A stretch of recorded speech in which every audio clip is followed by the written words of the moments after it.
twita ishengero tugisoma ku nyubakwa tukabona ngo ishengero naka, ishengero rya naka, ishengero naka, akaba amashengero menshi. Because what we call churches, we read it in different advertising. We say this church, and it becomes a lot of churches. Ariko Yesu iyo ariko aravuga ngo ishengero arivuga mu rudende n'ikintu kimwe gusa. But when Jesus is talking about a church, he's speaking about one thing. Abo rero n'abantu ni jewe na wewe. That is me and you. Yesu azi ishengero rimwe gusa. Jesus only knows one church. Ntabwo azi amashengero menshi, azi ishengero rimwe gusa. He does not know many churches, he only knows one church. Iryo naryo n'umubiri wiwe. And that is his body. Kandi n'umugeni wiwe. And that is his bride. Iyo avuga ngo umugeni wiwe, when he's talking about his bride, abavuze jewe na wewe. He's talking about you and me. Ntatwita abageni biwe. He's not calling us his brides. Atwita umugeni wiwe umwe. He only calls us one bride. Kubera yuko twese tugize umubiri umwe wa Yesu Kristo. Because we are all made out of one body of Jesus. Ntabwo tugize imibiri myinshi. We are not many bodies. Nico gituma ntatuvuga ngo aba n'abageni banje. That's why he doesn't say these are my brides. Ahubwo avuga ngo uyu n'umugeni wanje. But he says this is my bride. Kubera ko jewe nawe tubumwe muri Yesu Kristo. Because me and you are one in Jesus Christ. Hallelujah. Amen. Hari kibazo kumbura ushobora kuba waribajije uti none rero nimba Yesu, nimba Imana iba muri jewe, nimba ari je shengero y'ukuri, nimba ari je ngoro y'ukuri, kubera iki tuza ku shengero? You might have asked yourself, if I am Christ and I am Christ's body, then why do I come to church? Kubera iki tutosengera muhira kandi Imana no mu nzu yanje biriyo, ahandi hose biriyo? Why do I not gather at my house? Because where I am, there God is. Bega ni ngombwa ko twirirwa turaje ku rushengero? Is it important for us to come to church? Reka nitize rino jambo ishengero nubwo twamaze kubona yuko ishengero atari inzu ahubwo ari jewe. Let me borrow this word, even though we've already seen that church is not the place, but it is me. Kubera iki bikenewe ko twirirwa turaza mu makoraniro gukorana? Why is it important that we gather? Bega birakenewe. Is it important? Inyishu ni ego. The answer is yes. Kubera yuko ni itegeko ry'Imana. Because it is a command of God. Mu Baheburayo igice c'icumi umurongo wa 25 Pawulo umwanditsi w'Abaheburayo arabivuga neza ngo twoye guheba gukoranira hamwe nk'uko bamwe babigira. In Hebrew chapter 10 verse 22 it says 25 it says not giving up meeting together as some are in the habit of doing, but encouraging one another, to all the more as you see day approaching. Biragaragara yuko bamwe hano muri kino gihe bari batanguye guheba gukoranira hamwe.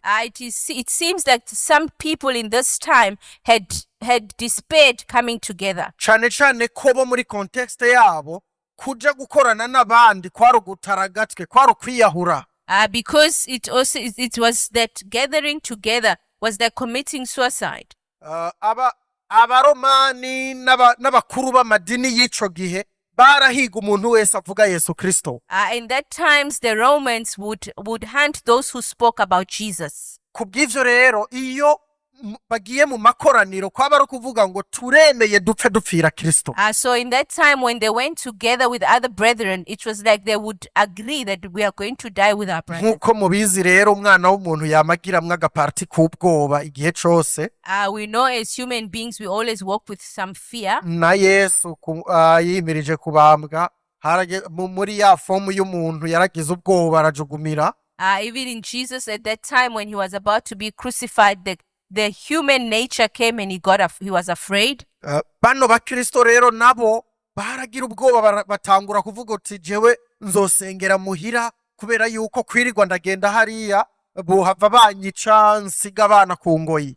Even those Christians at that time, they were afraid together because they said they were going to kill me and I'm going to leave my children behind. Ariko umwanditsi w'Abaheburayo arababwira ngo twoye guheba gukoranira hamwe. But the writer of Hebrews says, let us not despair in coming together, ahubwo reka duterane intege. but let us encourage one another. Gukoranira hamwe rero ni ikintu cy'ingenzi. So that means gathering together is of importance. Mu byakozwe n'intumwa igice cya mbere umurongo wa 4 Yesu abwira abigishwa biwe ngo ntimuve i Yerusalemu ahubwo nimugende i Yerusalemu kugira ngo murindire mpwemu yera. In the book of Acts 2:1-4, it says, Jesus was telling his disciples, do not despair in gathering, but come and wait for me in the city. Hano biragaragara yuko Yesu akeneye abigishwa biwe ahantu hamwe, abakeneye ahantu hamwe.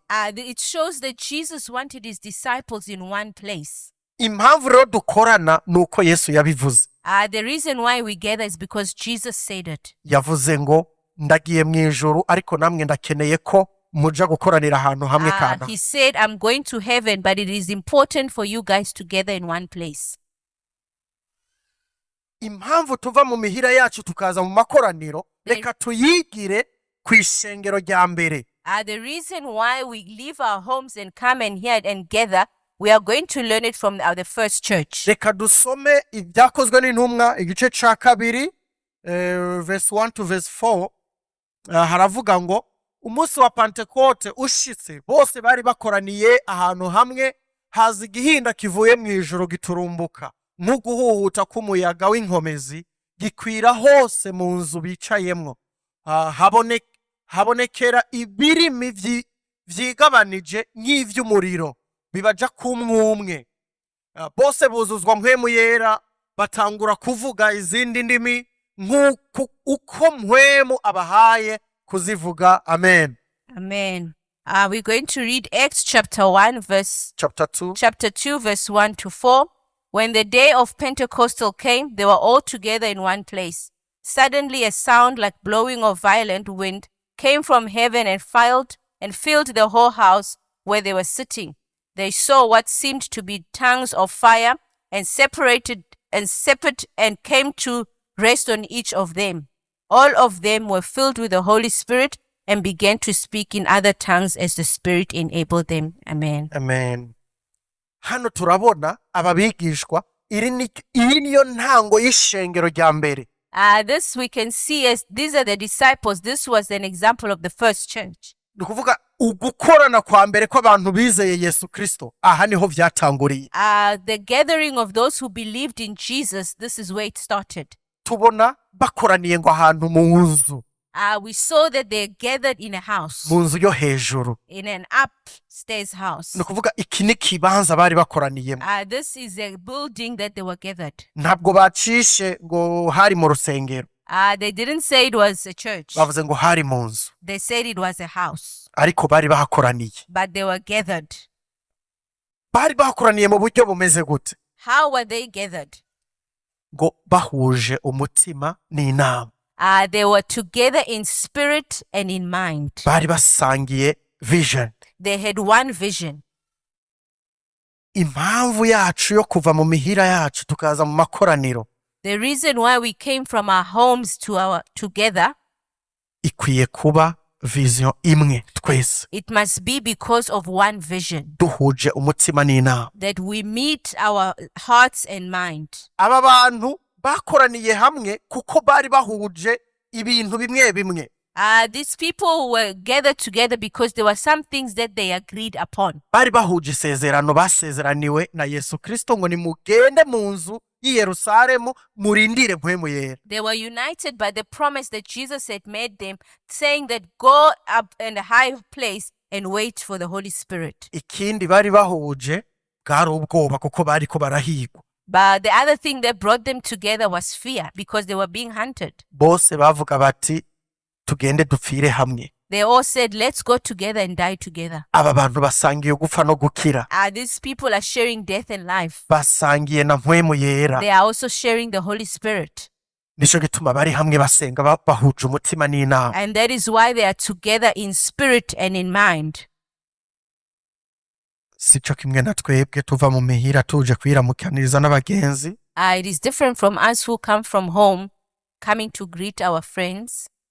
Kenshi turava mu mihira yacu tuzaniye inkuru umuntu kanaka gusa arico catuzanye. Sometimes we come from home just to bring news to somebody. Hari igihe mpora nsohoka hano ngeze hajya mu muryango ngasanga abantu bari muri genda mumara. Sometimes when I come out of church, I hear people conversating and plotting. Twakoranijwe n'umutima umwe bene data. We are gathered because of one heart, my brethren. Ntabwo twazanye amakuru mashasha yo muri quartier. We are not bringing new news. Ayo si yaba yadukoranije. That is not why we gather. Nta nubwo twari kubera ko ari we munsi dufise wo kwambara gahuzu keza. And it's not because it's the only day we have to dress well. Nta nubwo ari umunsi wo kudandaza. It's not even a day of selling. Sico kidukoranya. That is not what gathers us. Ariko nuko data yabivuze, nuko Kristo yabivuze ngo nimugende mukoranira ahantu. But it's because Jesus said it. He said, go and gather here. Iyindi mpamvu bakoranye. The other reason they gathered. Nuko Yesu yabivuze ngo aho babiri canke batatu bakoraniye mu izina ryanje nzoba ndi kumwe nabo. It's because he said, where 2 or 3 are gathered in my name, I will be amongst them. Aba bantu bakoranye mu izina ryiwe. These people are gathered in the name of Jesus. Nta numwe afise ivyifuzo vyiwe hano. Nobody is gathered because of their own wants. Ivyo basiga barabisize bakurikira Kristo. Whatever they wanted, they've left it to follow Jesus. Ico barindiriye bose bakirindiriye hamwe mpwemu yera. They are all waiting for one thing, the Holy Spirit. Barindiriye ubushobozi. They are waiting for authority. Bakoranijwe bakoranye mu izina rya Yesu. They are gathered in the name of Jesus. Kandi kuba bakoranye mu izina rya Yesu, Yesu yavuze ngo aho muzoba mukoraniye mu izina ryanje nanje nzoba ndahari. And because they are gathered in the name of Jesus, he said, where you gather in my name, I will be there. Kandi aba bantu baravutse bwa kabiri uko barizeye Yesu. And these people have been born again because they trust in Jesus. Nukuvuga bo ubwabo ni shengero za mpwemu yera. Because them themselves, they are the church of Christ. Bo ubwabo ni ya ngoro ni rwa rushengero Imana ibamwo. And they themselves are that what God lives in. Hanyuma barakoranye rero nk'umubiri umwe. And then they come together as one body. Nico gituma presence y'Imana yaciye yuzura muri ico kibanza. And that is why the Holy Spirit came in that place. Icari inzu gihinduka ikibanza c'ubwiza bw'Imana. What was a house became a place of the Holy Spirit. Mwibuke umusozi Imana yigeze guhamagarira ko Mose hari gisaka caka umuriro. You must remember the bush where Moses was called, where there was a burning bush. Uriya wari umusozi usanzwe abantu bari basanzwe baharagirira. That was a normal mountain where people would go and shepherd. Ariko kuva Imana ihamagariyeho Mose iri mu gisaka caka umuriro. But from the time where God called Moses in a burning bush, uriya musozi wahise uhinduka sacre. That mountain became sacred. Umusozi mu nyuma nta n'igitungwa cyasubiye kwemererwa kuharisha. After that there was no other animal that could feed there. Ahubwo uriya musozi wahindutse umusozi ugereranywa na presence y'Imana. That mountain became an example of the presence of God. Ino munsi nimba turi hano kubw'ubwiza bw'Imana. Today if we are here because of the goodness of God. Niyo mpamvu kino kibanza gihinduka ikibanza c'ubwiza bw'Imana. That is why this place becomes a place of God's presence. Nico gituma dushobora kuvuga ngo Imana iri hano kuko turi hano. And that is why we can say God is here because we are here. Amen. Amen. Inyungu yo gukorana rero mu izina rya Yesu Kristo. The benefits of gathering in the name of Jesus. Nuko duca turonka ubushobozi bwa mpwemu yera. Is because we become strengthened by the Holy Spirit. Mpwemu yera camanuka. The Holy Spirit comes. Ngo mpwemu yera yaciye abaza ko ngo nk'indimi z'umuriro. The Holy Spirit came to them as a lamp of fire. Hanyuma batangura kuvuga izindi ndimi. And they start speaking in other tongues. Nta numwe yasigaye atari karavuga urundi rurimi. No one was left without speaking another tongue. Kubera ko bari bahuje umutima n'inama. Because they were all in one heart and counsel. Bose mpwemu yera yabaje ko bose uko bangana muri irya nyubako. when the Holy Spirit came upon them, all of them in that building, ariko kandi bose ntibavuze ururimi rumwe, and they all didn't speak one tongue. bavuze indimi zitandukanye. They spoke different languages. kandi si za ndimi za zindi zo muri mpwemo tutamenya. It's not the language of the Holy Spirit where we don't understand. tubibonera he? Tubibona muri iki cyanditswe nyene mu gice ca kabiri, aho abandi bantu bari bahari bavuga bati nanje ndumvise ururimi rw'iwacu. We see it in chapter 2 where the other people that were there with different languages could understand. kumbure hariho n'umurundi yari ahahagaze yari yagiye kwirondera ubuzima, Maybe there was a Burundian who was standing there nawe yumva bavuze ikirundi, and also heard them speaking bavuga ati Kirundi. aba bantu ni inzoga ni iki? And they said, oh, these people, are they drunk or what? kubera yuko mpwemu yabahaye kuzivuga izo ndimi, Because the Holy Spirit had allowed them to speak this language. bavuze indimi zibaho. They spoke all the languages that were there. Haleluya. Hallelujah. igikurikira turasoma ku murongo wa 42, igice ca kabiri c'ivyakozwe n'intumwa, umurongo wa 42. We are going to read Acts chapter 2 verse 42. batuzanira iyo slide.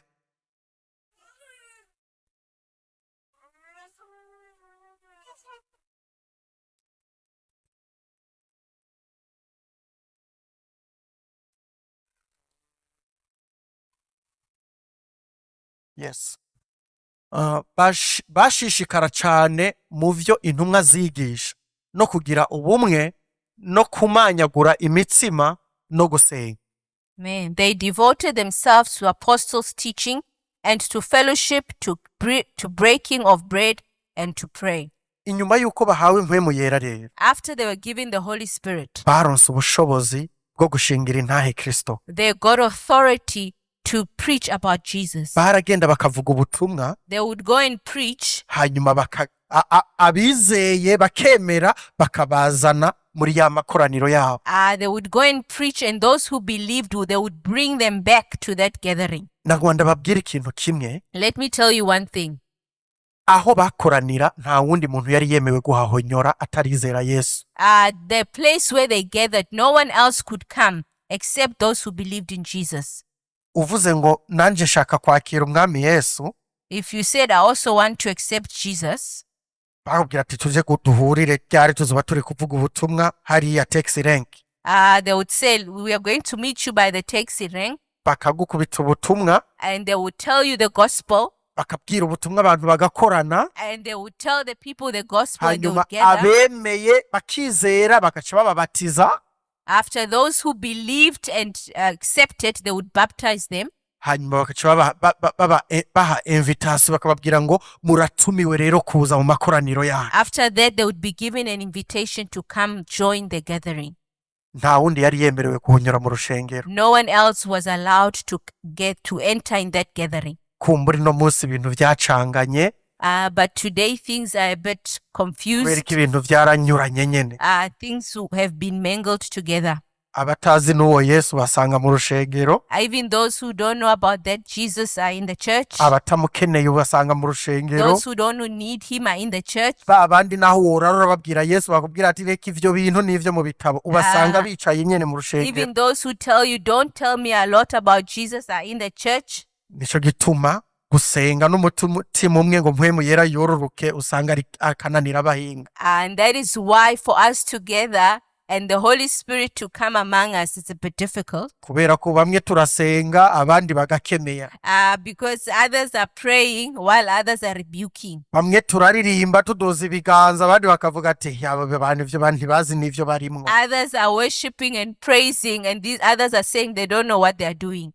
Iyo aba twese twari duhuje umutima umwe, But if we all had one heart turiko tuvuga icubahiro c'Imana duti Mana warakoze, and praising and say, thank you, Jesus. tuvuga ngo uzokwama uri ku ntebe y'inganje, We pray saying you are forever beyond the throne.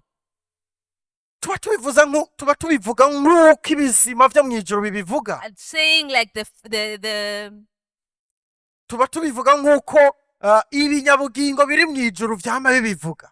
Saying it like I know what you're saying, but the word is not coming. Like the angels and the Pharisees would say. Abo mu ijuru ngo baca bakura ngo ibitsibo vyabo bakabirambika hasi. At the heavens, they remove their crowns and place them down. Ariko twebwe turabwira Imana ati azokwama ari ku ntebe y'inganji nifashe mu mifuko. But some of us are saying you will forever be on the throne while holding in our pockets.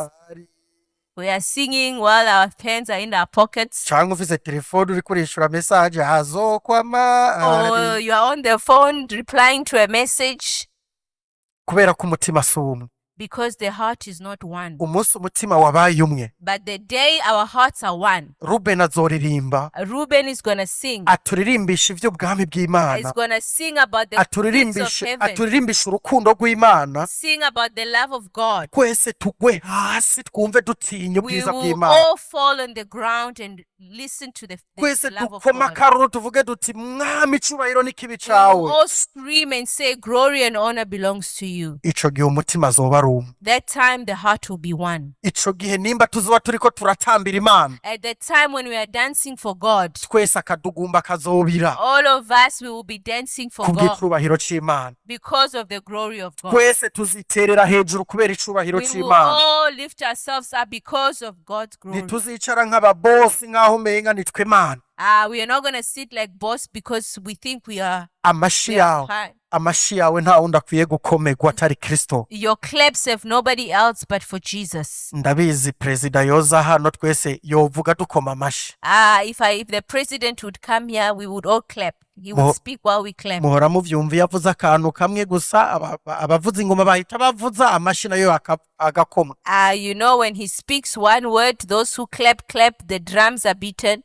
Kandi abo n'abami bo mw'isi. But those are kings of the earth. Umwami yaremye ijuru n'isi. But the king who created heaven and earth. Akarungika umwana wiwe kuza kuducungura. And sent his one and only son to save us. Akatubwira ngo mwebwe mwanyizeye muzoja mw'ijuru ndabibasezeraniye. And promised us that those who believe him will see heaven. Mbega amashi yacu ntayakwiye. Doesn't he deserve our clapping? Kumanikirwa ibiganza ntabikwiye. Doesn't he deserve your clapping? Amajwi yacu ijwi ryawe ntarikwiye vy'ukuri. Isn't he worthy of your voice? Mbega gufukamirwa ntabikwiye Isn't he worthy of your bowing? Mbega gutambirwa ntabikwiye. Is he not worthy of your dancing? Then wibaze kuki namutamba. Then ask yourself, why don't you dance for God? Kuki ntaduza ijwi ryanje ngo ndamubwire ko ndamukunda. Why don't I raise my voice and tell him I love him? Kuki nashobora kugorora ikiganza canje ngo ndamwereke ko ntanze vyose. Why don't I lift up my hands and give him all that I have? Ngo ndamwereke ko ndamushize hejuru. And show him that I lift him up. Ugenda uvyiyumvire. Go and think about it. Ababigishwa ba Yesu babandanije bakorana. These disciples of Jesus continued together. Iyo bakoranye hari ikindi gikorwa bakora. When they gathered, there's one thing that they did. Ngo dusubize kuri ya scripture.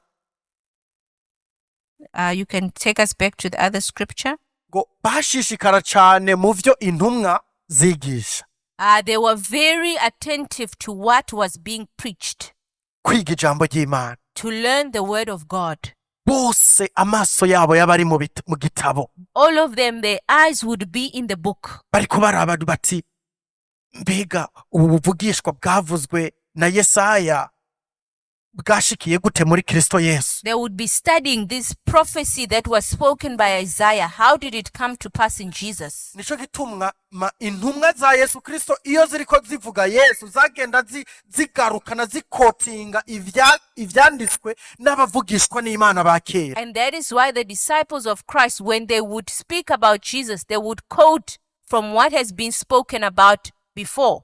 Ibintu ushobora kubimenya utagiye ku birenge vya Kristo ngo usome. You cannot know these things if you do not go at the feet of Jesus and study. Iyo bakoranye bose baba bazanye amabibiriya. If they all gathered, they all brought the Bible. Baba bariko baraba bati turabe mbega muri Kristo Yesu dufise ubuhigwe bungana gute. They would study in Jesus Christ. How much do we have? How much favor do we have? bakabirabira mu gitabo They would look it through the word of God. hanyuma bahejeje buzuye ijambo ry'Imana After they finished being filled with the word of God, bagaca bagenda kuvuga ubutumwa. they would go and preach the word of God. Bose bari bashoboye kuvuga ubutumwa They were all able to preach. kuko nta wari hari nta bari bajejwe kwicara bakumviriza abandi ngo bigishe. Because there was not those who were sitting and listening and others are preaching. Nimba Petero ahagurutse kurongora kumbure amakoraniro y'uwo munsi, If Peter was the one leading the service, yavuga ngo fata amabibiriya twese dusome, he would take the Bible, let us all read. fata amablock note twese twandike, Take your notes, let's all make notes. twese tugomba kwiga ku buryo twese tuvuye hano duca dusohoka directement tugende kuvuga ubutumwa We bwiza. must all study so that when we are all finished here, we must go and preach the good news. Ino munsi mw'ishengero twujuje abantu bamara imyaka 30 mu rushengero atanu umurongo aramenya ku mutwe. But today in the church, we have people that were sitting in the church for 30 years, but they don't have one verse in their mind. Kandi rero muhuye But if you meet them, akubwira imyaka amaze mu rushengero, but they will tell you how many years they are in the church. nico yirata That bwa is mbere na what mbere. they are very boastful Abwira about. ati we ntaco wombwira wewe uvutse ejo je wavutse usaho nye papa we nije naramubatije. You can't tell me anything. I was born. I was in the church before you were Ku born. bugeni bw'abavyeyi bawe nari ndahahagaze, In your father's wedding, I was there. ariko ubu uriko urigira umuvugabutumwa nk'uko umenga ugomba uzana ibindi bishasha. But now you are a preacher. You are bringing something new. Abo bantu bazi vyose nta kintu batazi. But those people know everything. There's nothing they don't know. Abigishwa ba Yesu Kristo bari bashize umutima ku nyigisho, The disciples of Jesus Christ had their hearts on the word of God. bose bariga. They all studied. Igikurikira What was following, ngo no kugira ubumwe. they were together. They were united. Iyo dukoranye tuba tuje kwiga ijambo kandi tuba tuje gukora practice yo kukundana kugira n'urubumwe. When we gather together, we are coming to listen to the word of God, also to practice to love one another. Ndakunda Yesu cyane kubera yuko ntiyiyumvira nk'uko twebwe twiyumviye. I love Jesus so much because he doesn't think the way we think. Mu bantu yarakijije abiwabo b'abayuda yongera kiza n'abanyamahanga. In the way he was teaching, he saved his own people, the Jews. Also, he saved the Gentiles. Abayuda bo biyumvira ko ari abana b'Imana, ariko abamwizeye yarabakijije. Ariko kandi abayuda baraba enemy, barabansi b'abasamariya, ariko kandi n'abasamariya yarabakijije. So the Jews they didn't want to believe in Jesus, but he still, for those who believed, he saved them. Even for the Samaritan who did not get along with the Jews, even them he saved them. Yesu arankiza agakiza n'umwansi wanje. Jesus saves me and he saves my enemy. Naco bitwaye kukuba Yesu ntahagaze kukuba jewe na Fabrice tutavuga rumwe, tudahuza, kumbura hari ivyo tudahurizako, ntibituma atamuha agakiza. Jesus doesn't look that me and Fabrice have something between us. It doesn't mean that Jesus won't give him salvation. Yesu ntavuga ngo Fabrice ugira ngo ndagukize manzi ugende utunganye na Edmond. Jesus doesn't say, Fabrice, because you're not getting along with Edmund, go and fix your issue first. Ahubwo abwira Fabrice ngo mbega uranyizera. But he tells Fabrice, do you believe in me? Edmond uranyizera. Edmund, do you believe in me? Hanyuma akaduha agakiza. And then he gives us salvation. Inyuma yo kuduha agakiza, after he gives us salvation, aca tubwira kugiranira ubumwe. And then he teaches us to have unity. Kandi aho nta shwa tuba dufise. And there's no show. Ntavyo kuvuga ngo yango Jesse nkeneye. There's no saying that I don't need it. Uwavyawe n'Imana wese agomba kugira ubumwe yanka yemera. Those who are born or those who are saved by Jesus, they must have unity. Igihe dukoraniye hamwe rero ni ngombwa ko dukunda bene data. So by the time we gather together, it is a must that we love each Tuba other. tuje gukundana hano. We have come to love each other here. Hallelujah. Hallelujah. Igihe cose uje uvuye muhira menya uti ngiye kwiga ijambo ry'Imana kandi ngiye no gukunda bene data. Every time you leave your home to come to worship here, you must know I'm going to learn the word of God and to love my brother and sister. Igihe cyose uzumva ko ugiye ku rushengero kugwana uzuca usiba. Anytime you have the heart of wanting to fight, it's better you stay home. Igihe cyose uzumva yuko ugiye ku rushengero ugiye kwataka mwene data uzoca usiba. Anytime you're coming with a spirit of attacking your brethren, you better stay at home. Kubera yuko uzoba uje gutuma mpwemu yera atamanuka kuri twebwe twiziriye turondera mpwemu yera. Amen. Because you are coming to deny those of us who are coming to look for the Holy Spirit, for the Holy Spirit together with uzoba us. uzanye umutima utandukanye n'uwo mutima twebwe twaje tuza. You are bringing a different heart that we have come to worship kuko God. amakoraniro yose agomba gukorana mu izina rya Yesu Kristo gusa. Because all gatherings must gather in the name of Jesus only. Uje gukorana rero mu izina ry'urusaku, But if you're coming together in the spirit of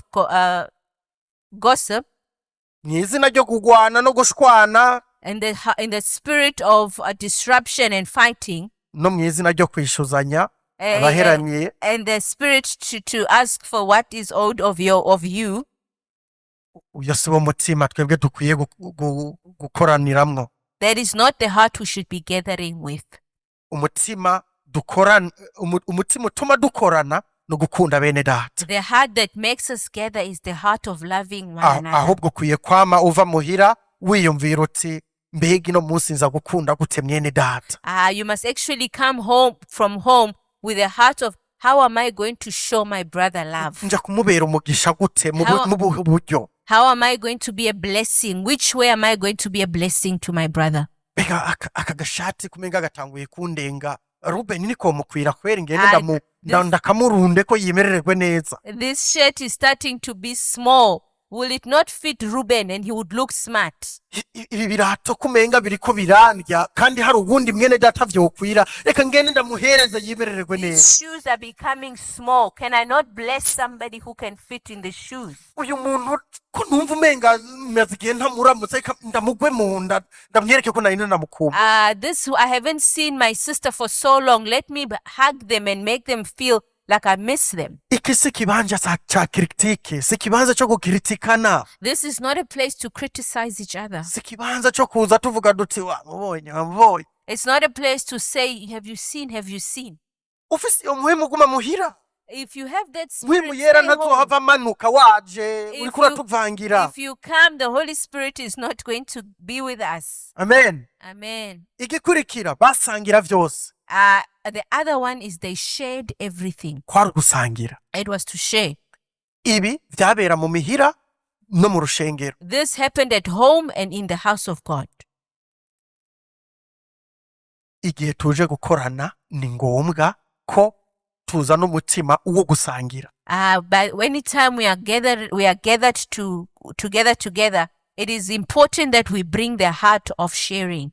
Muri selire ku bantu dukorana muri selire kurya ni ngombwa. You know, those who are in cell groups, eating is the must. Abantu mutaja muri selire rero abasingo cyane muhagemi bawe. Those who do not go to cell groups, especially the single brothers, look at it. Nanje nkiri umusingo selire sinacegwa kuko nabazi neza ko ico ndagikuyemo. Even me, when I was a single guy, I never missed cell because I knew dinner would be sorted. Ariko rero ni bring and share. But it is a bring and share.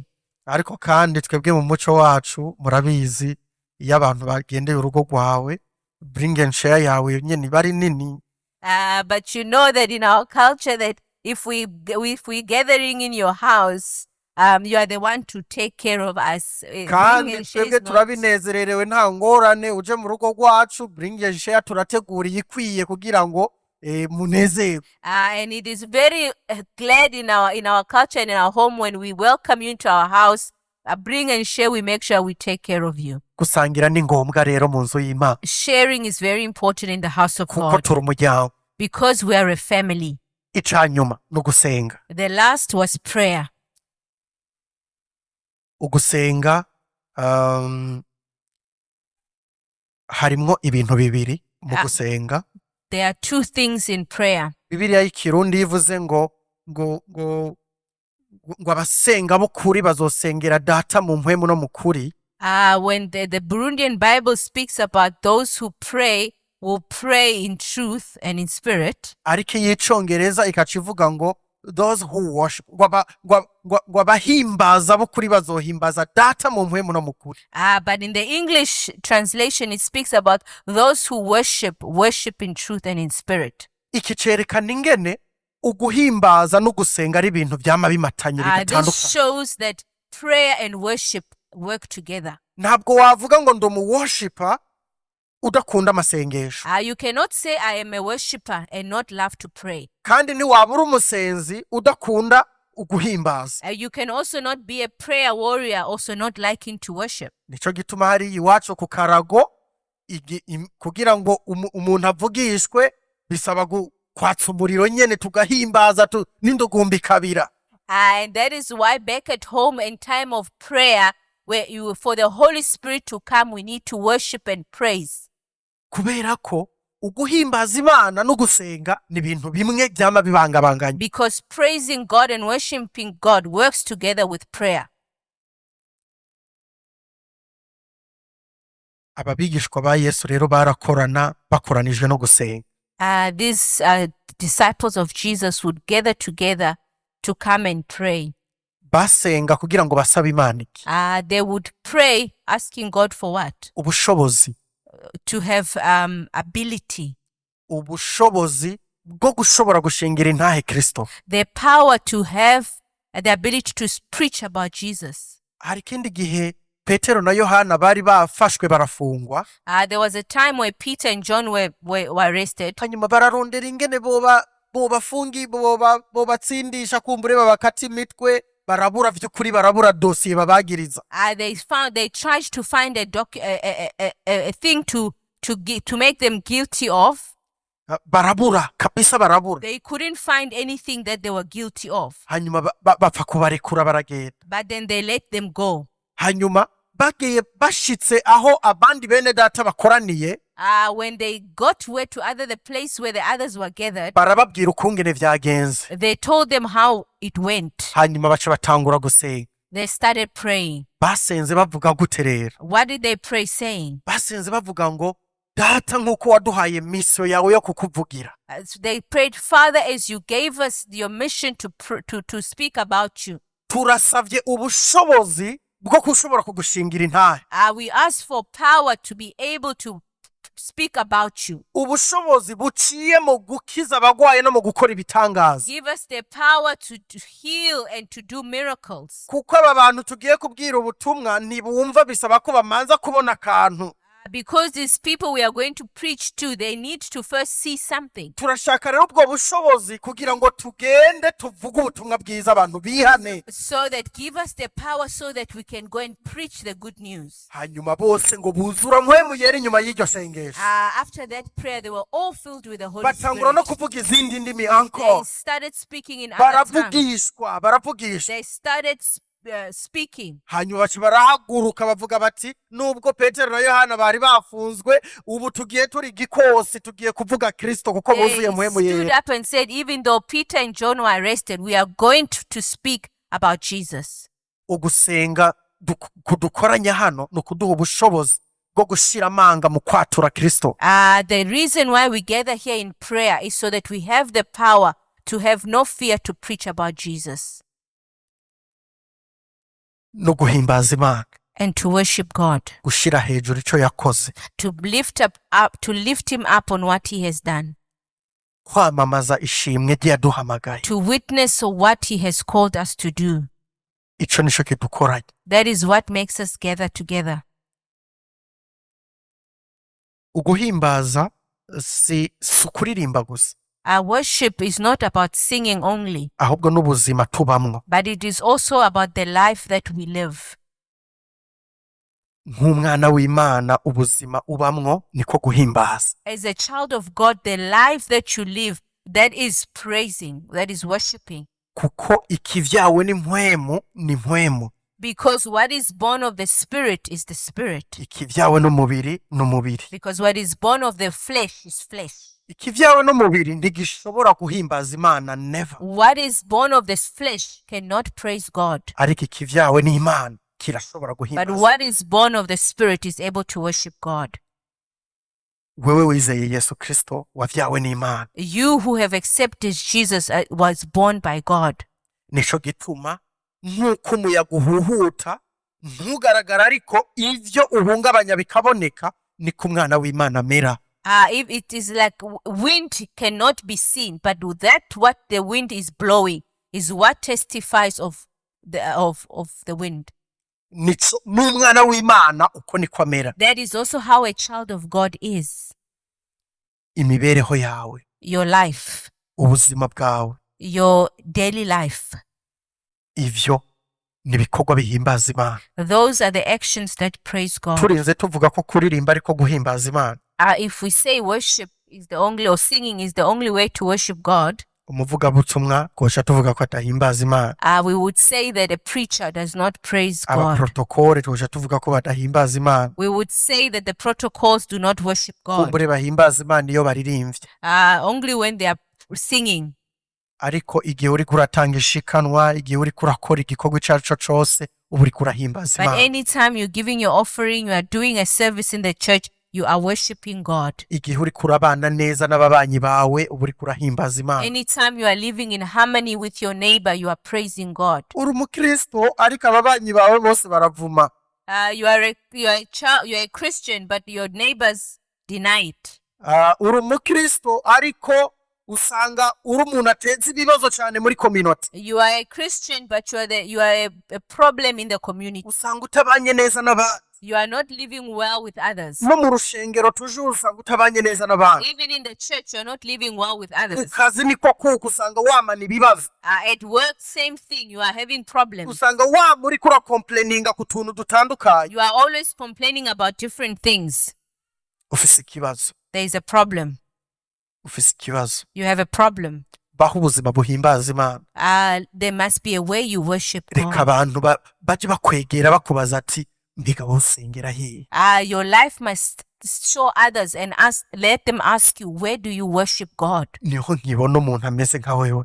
I haven't seen anybody like you. Sinzi umuntu yashingiye ntahe ko yatoye telefone y'umukiriya, umukiriya yibagiriye telefone mu modoka yiwe. There was somebody who testified that a customer left a phone in their car. Phone nziza cyane, iPhone. A very nice phone, an iPhone. Uyo mu customer aratelefona kenshi, umuntu ariyumya kandi asenga, ariyumya aravuga ati nkabona number. The phone, the customer was calling and calling, but he didn't say where the phone is. Aravuga ati je nta phone nigeze mbona n'ukuri, ntayo nigeze mbona. He said, I didn't see any phone. I didn't see any phone. Phone arayigumana indwi yose. He kept the phone for a week. Ariko biranga kaja kuyikuzamwo code. He was not able to remove the code. Hanyuma yumva ijwi rimubwira ati subiza telefone y'abandi. He felt a heart saying, return the other Ndwi yose yari karagwana n'ijwi rimubwira ati subiza telefone y'abandi. That whole week he was fighting with his heart that kept telling him, return this phone. Wewe nk'umwana w'Imana iki watoye nisubizaho nkuye. You as a child of God, return this thing that is not yours. Subiza iyo wakuye. Return it to where you found it. Aragwana n'ijwi kugeza ico gihe avuye hano ku rushengero, aramutelefona mu customer aramubwira ati please mpa location aho uri. He fought with that heart until he was told, they told the customer, call me and tell me where you are. Aramuha location, aragenda aramushikira, aramubwira ati nzanye ya telefone. Urumbabarire nari nayitoye ariko nari niyumije.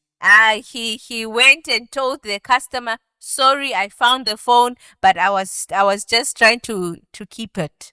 Aramubwira ati ndaguha ikibona amaso. Ndaguhe agashimwe. The customer was like, must I give you a thank you? Aramubwira ati oya nukuri naco ngeneye kuko ahubwo numva woyinkura ko kuko ndiko ndashaba umutima.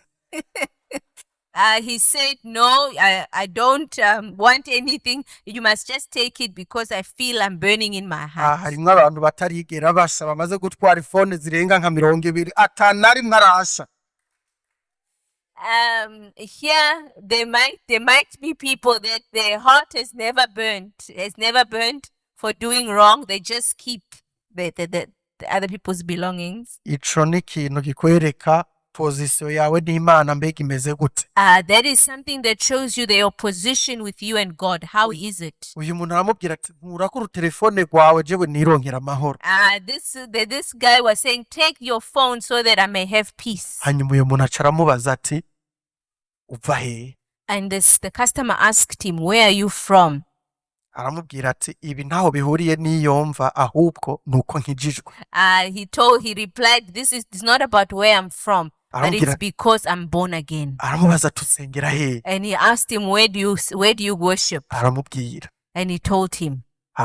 Uwo mukasitoma aravuga ati nibwo bwa mbere nkibona telefone muri South Africa umuntu ayimarana indwi akayigarukana ntamurondeye. This is the first time I see somebody in South Africa that has spent a whole week with a phone and returns it without me looking for them. Atagipolisi cyakoze phone ikagaruka. Without the police working and the phone returns. Kandi jewe sinkijijwe sinigeze nsenga ngo ni Imana ikuzanye. I'm not even born again. I didn't even pray that it's God who brought you. Ariko vy'ukuri urakijijwe. But truly you are born again. Ubu nibwo buzima dukwiye kubamwo bene data. This is the life that we need to live. Hamwe abantu badushingira intaye bakavuga bati uyu muntu arakijijwe. This is where people testify and witness that we are born again.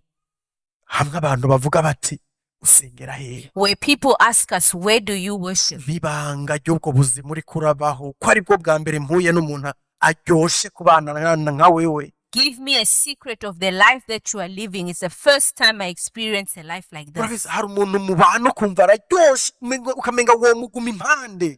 There's people that you live with and they are so good, they are so nice to live with. You want to be with them all the time. Hari n'uwundi mubano ukavuga ati sije mbona aramvuye ku ruhande. There is another one when you live, you can't wait for that person akavuga to go. kakijijwe ariko inkuru ziwe ni ibindi bintu gusa. They say they are born again, but they news it's any other thing. Amajambo amusohokamwo ni ibindi bintu nta na rimwe ashobora no kuvuga ijambo ry'Imana. There are the words that come from the person. There are many, but nothing about God. Haje n'ikiganiro c'Imana avuga ngo ivyo nivyo abanaka ba Edmond na ba Ephraim. Even the words of God, it says that is Ephraim and that is Edmond's things. Kandi n'umukristo arakijijwe. But they said they are Christian and they are born Ikibazo again. gikomeye cyane. That is a very big problem. Ubuzima bwacu tubaho nibwo buhimbaza Imana. The life that we live is what worships God. Ivyo rero birenze kuririmba. That is more than singing. Nitwaririmba ubuzima bwacu butameze neza. If we are singing but our lives is not well. Nta kindi Imana itubwira atari nkura mu matwi iyo nduru y'ibitari n'amajwi no guhibongoza no gukoma amashi ivyo bintu biransesema.